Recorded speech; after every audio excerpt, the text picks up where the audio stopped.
টান টান উত্তেজনায় আইপিএল 2025-এর 65তম ম্যাচে রয়্যাল চ্যালেঞ্জার্স বেঙ্গালুরু বনাম সানরাইজ হায়দ্রাবাদ মুখোমুখি হবে।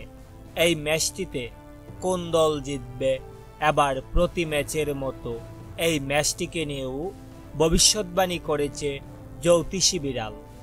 প্রিয় দর্শক, বিস্তারিত জানতে চ্যানেলটি সাবস্ক্রাইব করে সম্পূর্ণ ভিডিওটি দেখতে থাকুন।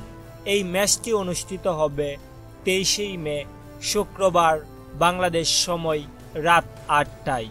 দর্শক, চলতি আইপিএল আসরে বিরাট কোহলির বেঙ্গালুরু এখন পর্যন্ত 12টি ম্যাচ খেলে 8টিতে জয় তুলে পয়েন্ট টেবিলের 2 নম্বরে অবস্থান করছেন।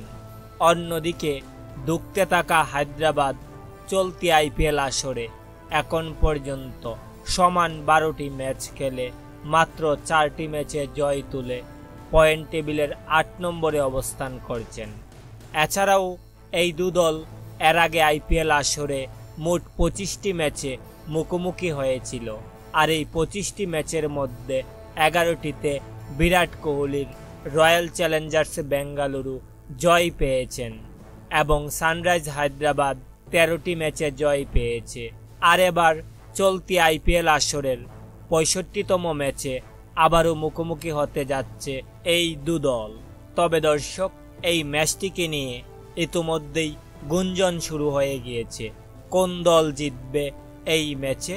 সবকিছুকে চাপিয়ে এবার আইপিএলের 65তম ম্যাচ অর্থাৎ বেঙ্গালুরু বনাম হায়দ্রাবাদের এই ম্যাচটিকে নিয়ে ভবিষ্যৎবাণী করেছে জ্যোতিষী বিড়াল।